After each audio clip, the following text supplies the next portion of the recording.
Okay, right. Hi guys, and welcome to our fourth AMA. Just today really is going to be a bit of a brief update of where we are in development and where we are as a project kind of moving forward, and also touching back on some things that have kind of gone on throughout the last month. As you can see, we have our new team member Rob here with us today for the first time featuring on an AMA with us. And obviously you have myself and Kish, as you're probably already used to seeing and sick of seeing our faces. Okay, so it'd be good now if I can pass you over to Rob just to introduce himself. So, hey everyone. I was invited to join the team about 4 weeks ago now, and it's great to be here. I've got a reasonably extensive background over 25 years in IT. Worked as an engineer, as a consultant, moving through some vendors, some large business, and then to distribution, and providing a lot of infrastructure design, configuration, architecture, as well as advising our partners on how to move forward in a number of different spaces, from a business perspective, from finance to also government, military, a number of other large enterprise partners, with a number of delivery platforms. So it's really interesting to come here and help the guys move their projects forward. Okay, so I think the best thing really is to jump into some of the community questions that have been posted on our socials, such as Discord and Twitter. Really, we've asked a few days ago when we announced this AMA was going to be filmed, that just to send in your questions, anything that you guys wanted to know from either myself, Kish, or Rob. We've pulled a list forward of the kind of most popular questions and ones we feel that give us a chance really to kind of get some information on various subjects over to you guys. So yeah, we'll jump straight in. And the first question we've got here is for Rob, and that is, what convinced Rob to join the TradeStrike team? Looking at the industry, I've spent a lot of time working in finance and with trading partners and a lot of those technologies. And I think for me, it's really interesting to see the next generation, not only of that sort of larger market, but also of the cryptocurrency stuff moving forwards, and looking at how I can be part of and help be part of that new sort of cutting edge technology and helping deliver that platform moving forward. So for me, it's a really exciting opportunity to be part of that. So the next question is for Rob then, again. In terms of security, how much room is there for improvement? What are the goals in sight of security for the project now with a new CTO? Anything that could not be worked on before due to lack of expertise or work distribution, or mainly new features? Okay, well, I think from my perspective, when I've come in and had a look at the projects that are here, I think it's a very interesting architecture, and I think the decisions that were made in general are good. I think that what people need to realize is security from an application and a delivery perspective is an ever-moving target. The market's constantly evolving. It's a very reactive sort of market and platform where you have to be one step ahead, and you have to make sure you're covering off any potential issues. I think there's always room for improvement, especially when you look at from a different perspective. So I've come in with a background in delivering security for large scale financial and trading platforms. And when you look at that in perspective of what's been delivered so far, we're talking about delivery of a web application effectively. So the need for really in-depth security hasn't really been there yet. But as we move forward and we take more ownership of our community and the end user's data, and we have far more responsibility for making sure that is, auditable, it's secure, it's in place, and it meets the FCA and regulations. And I think as we move forward, we'll build a team out to do that and make sure it's sort of baked in with the platform, with the applications themselves, and we'll build it with a sort of, zero access methodology where we make sure that we only provide access to the things that people need access to from a programmatical perspective and an API perspective. And the whole platform itself and security moving forward will be designed with that in mind. Perfect. And the next question is for Joe. With the release of DEX v2, will this require new staking contracts involving audit, holder, swap, over, etc.? And what will set V2 apart from V1.5 besides the ability to manually determine the APY? But I think before kind of going too much into this question, I don't want to talk too deeply about V2. Really until we have 1.5 live, which should be really soon. But I mean, I think one thing that needs to be kind of, which I'll address now with V2, is that it is an entirely different DEX. It will be an entirely different DEX. So that will be a new contract, and it will require a new audit. I mean, it's how different the code is and how different the code looks will affect how quickly our audit takes place. Because I mean, every time we've redeployed or changed the original DEX code, it still kind of is re-audited. But because there's very little change between the two, these audits took a day, 2 days, because they're literally comparing code side by side. Like I said, with the DEX V2, there will be more changes, but it's not completely from scratch in the sense of a smart contract perspective. So we hopefully, won't be waiting months like we were previously for our contract to be audited. I mean, also this time we have begun to strike up a working relationship with CertX. I know CertX audits have taken their time, but we still believe that they are the best in terms of security and professionality in the market, and we want all of our products to be audited by them, and we want that CertX stamp of approval. So they will be audited by CertX, and they will be fresh audits. In terms of what's going to set it apart from V1.5, is like what I've said previously. It's a new DEX. It's when we first scoped the kind of the work for the original DEX, it was primarily a platform for our community to stake. We didn't spend tens of thousands of pounds on it. We didn't scope the project and design it for months on end. We wanted a basic, simple to use platform where users could stake and earn some rewards.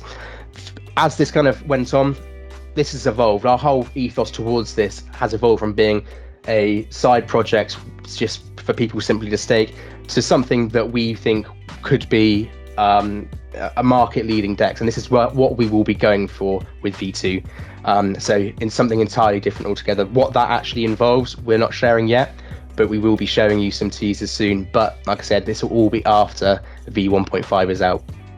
This one's for Rob. Specific to your role when you first came in, which aspects of the project were you already impressed with, and which did you think were most in need of your expertise? Okay, well, I think in general, I was overall impressed with what had been done so far and where it had got to. I think the reality is all elements needed some overview to how they move forwards, but from a delivery perspective, I think it was all generally impressive. I think the vision the guys have here is great, how it involves not just the platform but the community and getting sort of a feedback loop in place and making sure that's delivered moving forwards. I think the reality is any kind of software development needs attention, and we need to make sure the security there, the availability is there, and that we deliver a good product with robust implementation roadmaps and availability for our end users. Yeah, so we just wanted to provide an explanation for the DEX issues that we faced and how we're overcoming them, and what's in the pipeline for the V1.5 update and what the users can expect. Okay, well, I think looking at it from a perspective of someone new coming into the team, I think when we look at issues and how are they're perceived, the issues we're seeing are really about convenience rather than functionality. So the web interface has had a lot of updates ready to be put in for the 1.5 update, if you like, to try and improve the visibility and how it looks for the end user experience. And I think from a convenience perspective, it would have been nice to get the Trust Wallet functionality in right away on day one, but unfortunately, the amount of coding that would be needed to do that, it's just not viable in the time space, and it's better to move those sort of functionality pieces into that sort of V2 build. It's from a usability perspective, it needs to be right, because obviously deploying it means redeploying the contract, which means people are going to have to redeploy again. So I think, trying to get what we need to into 1.5 and to make it a viable update with the fixes we need from a look and feel perspective and the functionality perspective, as much as we can possibly get in, we will. Sure. I think that's one thing really important to highlight is, obviously, as a business, we've got to focus and think, well, how much time do we want to spend updating v1.5? Obviously, we want to get the issues that Rob just kind of briefly touched on then sorted, ready for the redeploy of v1.5, but we don't want to spend months and months pouring more resources and effort into something that we are just going to replace anyway entirely with v2. So we kind of want to get the update for v1.5 out the door so everything's working, but then we are putting all our resources kind of taking them away from that and then focusing on v2, because v2 will be a completely different product. Yeah, and I think it's important to note, anything we do with version 1, because version 2 is a completely new build, new platform, we're effectively doubling up work and paying for it twice. Mm-hmm. So if it works as intended and as needed for the community to be able to do what they need to do for now while we focus on v2, obviously it's better to invest money in making v2 better and sooner rather than doubling up on costs and doing development work in 2 different work streams which can't be reused. So regarding the APY, obviously when we first announced the DEX, we did advertise 20% APY for the first month of launch. The main reason why we struggled to maintain this and struggled to keep it at 20%, and dipping down to 10, 11%. It's just the extreme uptake, the unforeseen uptake we've had from the amount of our supply being staked by the community. To have 60, 70% staked within the first 5 hours of launch was unforeseen. We weren't expecting such a strong uptake. It did play with our parameters a little bit and our ability to control the staking APY. Going forward, we're reviewing this with the launch and relaunches of the upcoming decks. We will do whatever we can to kind of reshuffle the parameters and deliver something that benefits the stakers even more. So one of the kind of larger updates we want to give today is on our crypto wallet, because we know the importance of what we're building here, and we feel it's something that's going to really start setting us apart from other projects in this space. So we kind of want to just delve into a little bit of where we are with the wallet development and kind of just really how it's going, and kind of get Rob's take on it as well, because Rob's working really closely with the development team of the wallet. Rob, if you want to give a kind of a brief update of how you think things are going with the wallet. Yeah, sure. I think firstly, I've been generally impressed with the work the team had done before I started. The functionality, the back end, the resilience, it's all there. It's all good. We've been working on, making sure all the milestones are met. It's quite a diverse product in itself, so there's quite a few milestones that need to be met, which we're working through. I would say we're probably hitting 90-95% of those milestones as functional and working right now. It's really positive, and we're getting towards the phase where we can start looking in anger at the UI and getting the user acceptance testing in place. All right, guys. Well, look, thanks very much for having me today. I've got to get off to another meeting. It's been great to virtually meet you all. And any further questions, please just let us know here. Cheers, Rob. Cheers. Okay, and something that we're really excited to be able to share with you today is kind of a visual update on our wallet. As you would have heard Rob mention, that we're 90 to 95% there on kind of functionality basis. And now we're working on brushing up the UI just ready for the home run, really, the home stretch, to get it out and ready for testing. So I'll pass you over now to Kish, who will be running through just to kind of give you a sense of what to expect within our wallet, and to see why we're so excited about it and why we feel it's going to be a game changer. Okay, so welcome to the StrikeX wallet. This is the dashboard. As you can see, in the top left is where your balance is, and here is where you can see how your performance was over the week period. There's a visual representation in the form of a chart, so you can see exactly where the dips were and where the rips are occurring. you have the ability to actually change the time frame of this chart view. So say if you did want to view this over a 6-month period, the chart would then change to the 6-month period, and then you would get the appropriate information populating here. I think that's kind of one thing that what we felt was missing in any kind of crypto wallet was just a portfolio tracker. I mean, it was one thing that you kind of come to expect as standard when, trading, say traditional trading platforms will have this. Why don't crypto wallets? And we feel this is a great addition to have, to be able to actually monitor how all your assets are performing overall. To see, just to see those gains. Yeah, I mean, this is the thing, right? The crypto space right now is pretty cold. It's only directed towards a certain type of investor. We want to open this up to as many people as possible. Anyone should be able to invest, and it should be really simple to do so. And including things like this is a given. I'm not sure why it's not been done before, and I think we are one of the first to do it.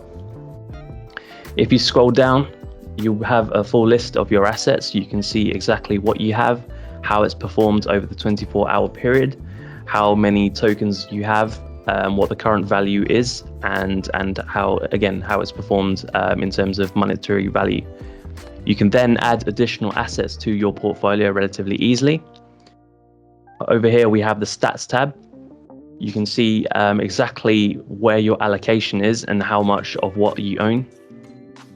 As you scroll down, you get some brief statistics here as well, exactly how much you've invested, what your total return is, what your best performing and worst performing tokens are, so you can make informed decisions. Eventually, what we will do is we will open up our app to be able to house any asset. But until then, what we've done is we've made it so that you can actually track any asset that's on the market. So I think that's kind of one thing we kind of just to highlight there. Obviously, when this wallet goes live, in terms of assets that can be in your portfolio, so what you can actively trade and hold in your wallet, will be Binance Smart Chain tokens. But as Kish was saying, we are going to be adding onto that, so other blockchains will be coming and will be facilitated within this wallet. But in the meantime, what we didn't want to do is leave all these other blockchains out entirely. So having the ability to still track them and have them on your watch list was important to us. So again, it just gives them more instant usability and utility to the wallet, because you can actually use it to track any blockchain really. So in this example, say I want to track Solana. Currently it's trending. I click it here, and what it would do is it would appear at the bottom of the watch list. So at least I can keep tabs on exactly what's happening to it. In the very top left, we have actually the ability to view your total balance across all wallets, and you can jump in and out of any wallet that you want. And in the top right is where you get all your notifications throughout the day, whether that's price alerts, if you bought tokens, received tokens, swapped tokens. Heading to the main portion of the app, this is where you'll be able to purchase directly using your native currency, whether that's GBP, EUR or USD. All you do is enter the amount that you want, and it will auto populate exactly how much of that asset you will be receiving. You hit the buy button, you get a verification of exactly what you're purchasing. You can cancel it if you want to. We're just going to go ahead and confirm that. And then you'll be taken ahead through to the bank's gateway, which currently we've just used this as a placeholder. You hit the buy button, and then you'll get a visual confirmation that you've actually purchased this. One thing to note is, currently our competitors in the market, they don't seem to offer this sort of checkout experience. It's very much, click and hope for the best sort of situation, which is not ideal. As an investor, you don't need that stress on your mind whether your purchase actually went through or not. So we want to integrate these kind of confirmation scenarios here. I think one thing really is to highlight here is what Kish just showed you then was the buying process. One thing that we're really happy to be able to say will be a function of our wallets is the withdrawal to fiat. So withdrawal back into your bank account, and really that just works by flicking that screen the other way. So you will then be sending BNB back to GBP, USD or Euro, and that will be the same process interacting with Bankster Gateway to then send those funds to your bank account. Another option we have here is to transfer tokens. So say if I wanted to receive StrikeX, I would select StrikeX. I can either copy the contract, or I can just click share and then send it to one of my contracts for them to then send me what asset I've requested. So heading back to the asset screen, so once you click on an asset, you'll be shown a similar chart, except now you'll be able to see some more details as to where the volume has come from. You can see again the exact performance that you've had over the period of time that you've selected here. As you scroll down, you get a brief overview of the statistics of that asset. You can see exactly what the performance has been over a 24-hour period, or over a week period of time. A little brief about the project and some key links to the project, so you can get taken straight through to the website. You can get taken through to the actual contract address, or you could, if you just click this button, you can actually copy the actual contract directly. At the bottom, we just thrown in a little converter, so you can see exactly what the value of your asset is, and you can switch between them. So say if I want to see this in a USD value, I'll just click that button and I'll flip the assets around.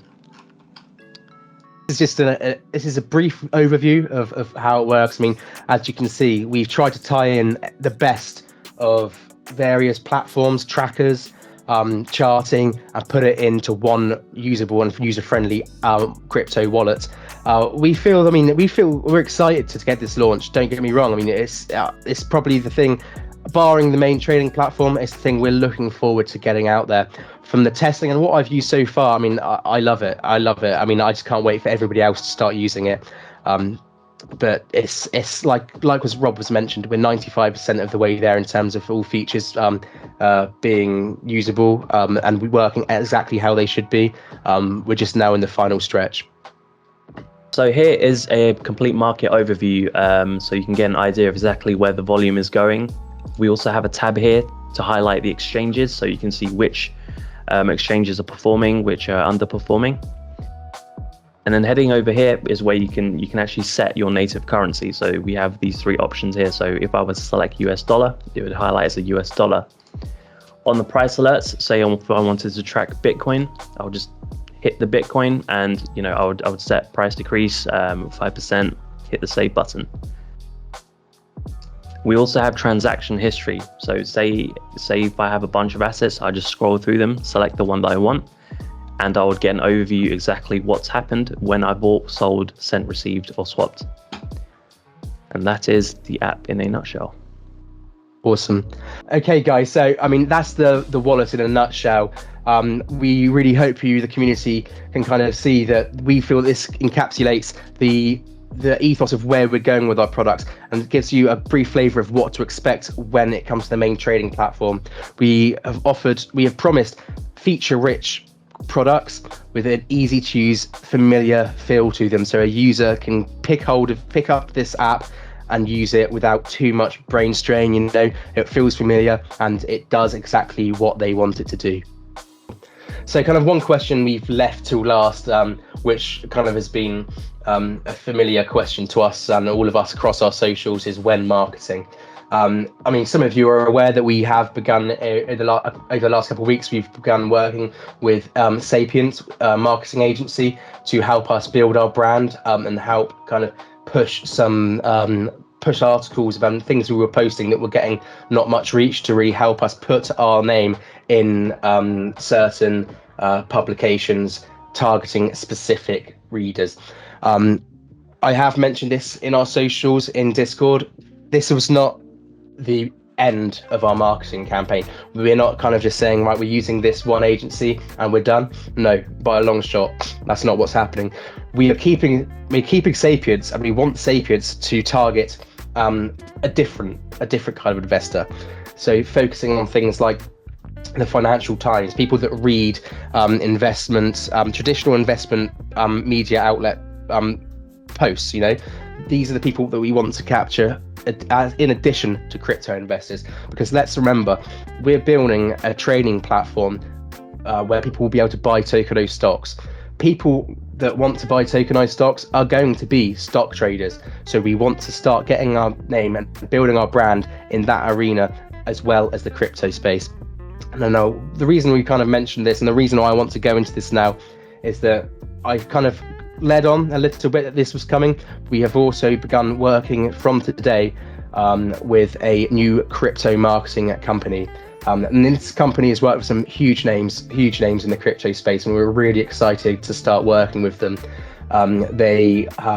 When we share things, they will be taking kind of control of our socials. They will be running publications to crypto media outlets. I think it was 150 different outlets they send to. From what we've seen from them, they have real serious clout and they're a legitimate, brilliant company, and we're really excited to be able to start working with them. So watch this space. Kind of one thing, I know what we will get asked is like, who are they? Who are these guys? As I just mentioned, they have had some serious success with projects in this space, and they realize they have a responsibility with the power of marketing that they have clearly got. So they will remain unnamed purely because they are aware the possibility is there that people can just follow whatever product they are marketing and kind of pump the price and dump it. So it's not something that we kind of want to be associated with, and it's not something that they want to be associated with. So judge them by how they perform for us, not on their name, because you will not be knowing it, unfortunately. Is the trading platform development dependent on the token price increasing, or is the funding already secured regardless of the current token price?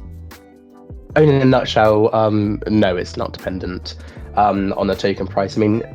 Our platform, our products will be built regardless of the price. How we kind of feel the scenario being played out with the token price, obviously we cannot say for certain what will happen with the token price, but we feel that the development of products, and the further we are in our journey and the closer we are to launching our various products, that the work will be seen in the market, and the products will talk for themselves, and then the token price will follow the success of the products.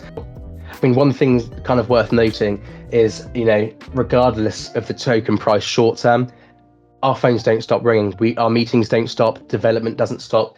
We are constantly talking to people for various reasons to do with various products, and not one of them mentions or asks about the token price, because the token price now is for a long-term investor or potential partners, it's just irrelevant to them, because they know that we're building for the future, not for the short term. Next question. Will the big partnership make other large companies want to partner with StrikeX? And will you be able to sign multiple partners? Yes and yes. Yes, we'll be signing multiple partners. The partnership that we have, although I cannot unfortunately name the partnership yet, because I'm sure some people are aware, we're still waiting on the legal team on their end to complete something for us to be able to sign on the dotted line and announce. But yeah, one thing that we were told by our partners is to be prepared. Be prepared to be contacted by a lot of people, and for your phone to be ringing off the hook, because it's going to make a serious noise, this partnership, in my opinion. It's the biggest partnership to date we've got, and it's kind of almost unrivaled in the space. In terms of exclusivity, the partnership that we are working on and will soon be announced, yes, it is an exclusive partnership, mutually.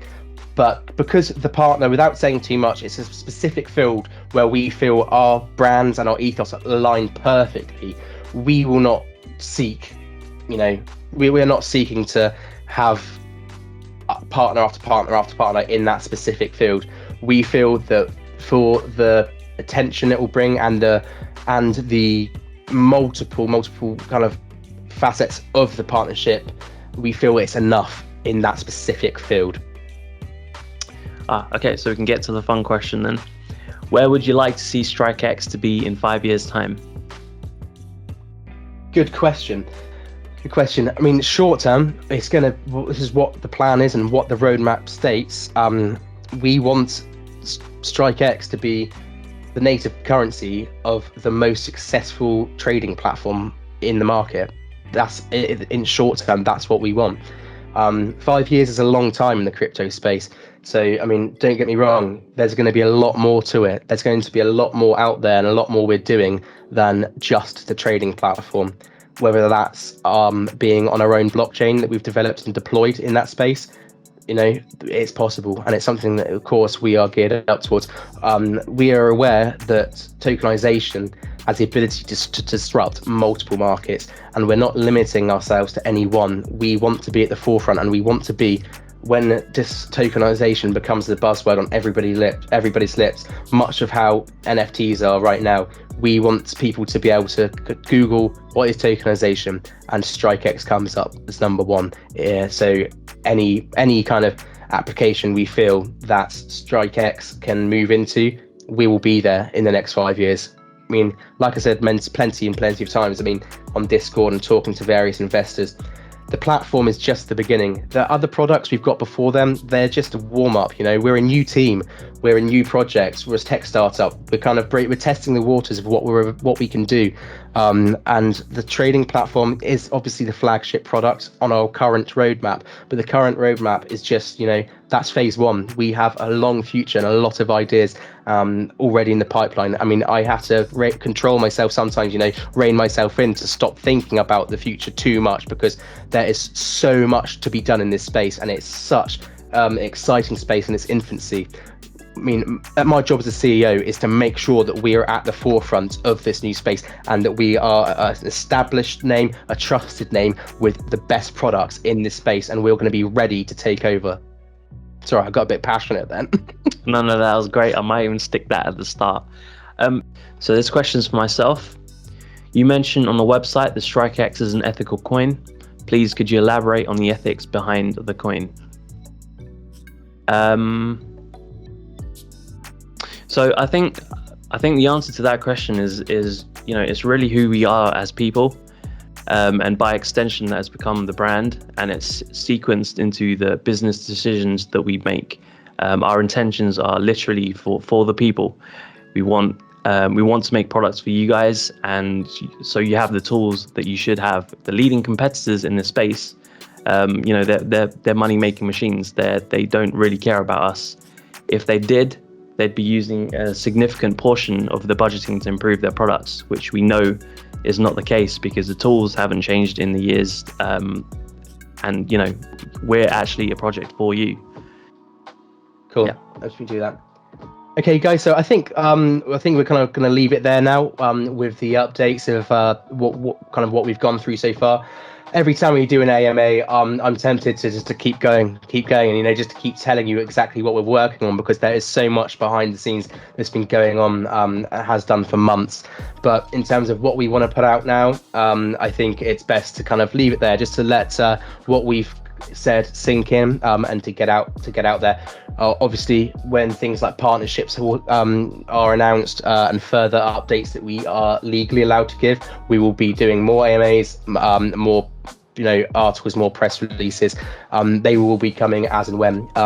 We hope you enjoyed what we put out today, and we hope that you kind of enjoyed being able to see what we've been doing with the wallet, because I mean, it's been a long time in the making, and I feel that it's just so close. It's almost there, and we hope you guys kind of liked what you saw. Okay, so that's goodbye from us for now. Until next time, stay tuned, stay active on our socials, and yeah, keep a close eye out for further updates. Cool. Bye. Cheers, guys.